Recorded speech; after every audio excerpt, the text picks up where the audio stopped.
Four types of workplace violence and their characteristics. Workplace violence takes several forms, including verbal threats, threatening behavior, or physical assaults.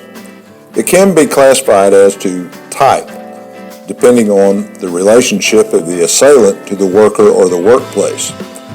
I'll briefly describe their specific characteristics.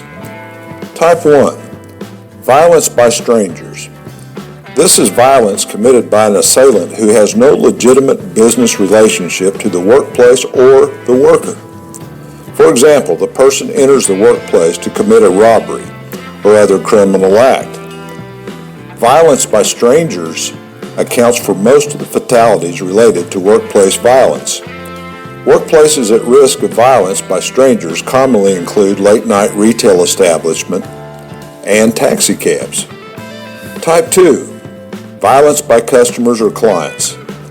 This is violence committed by an assailant who either receives services from or is under the custodial supervision of the affected workplace or the victim.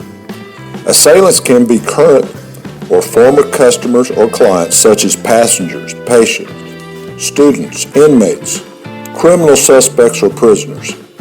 The workers typically provide direct services to the public. For example, municipal bus or railway drivers, healthcare and social service providers, teachers, and sales personnel.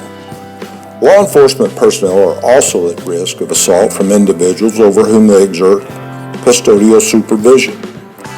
Violence by customers or clients may occur on a daily basis in certain industries. They represent the majority of non-fatal injuries related to workplace violence. Type 3. Violence by coworkers. This involves violence by an assailant who has some employment-related involvement with the workplace.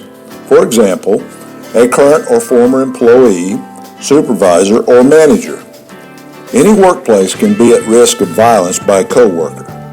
In committing a threat or assault, the individual may be seeking revenge for what is perceived as unfair treatment. Fatalities related to violence by coworkers have received much media attention, but account for only a small proportion of all workplace violence-related fatalities. Strangers cause most workplace violence fatalities. Type 4. Violence by personal relations. This includes incidents of domestic violence at the workplace by an assailant who confronts an individual with whom he or she has or had a personal relationship outside of work. Personal relations include a current or former spouse, lover, relative, friend, or acquaintance. The assailant's actions are motivated by perceived difficulties in the relationship or by psychosocial factors that are specific to the assailant. These are the four common types of workplace violence. Any questions? Give us a call. Maybe we can help.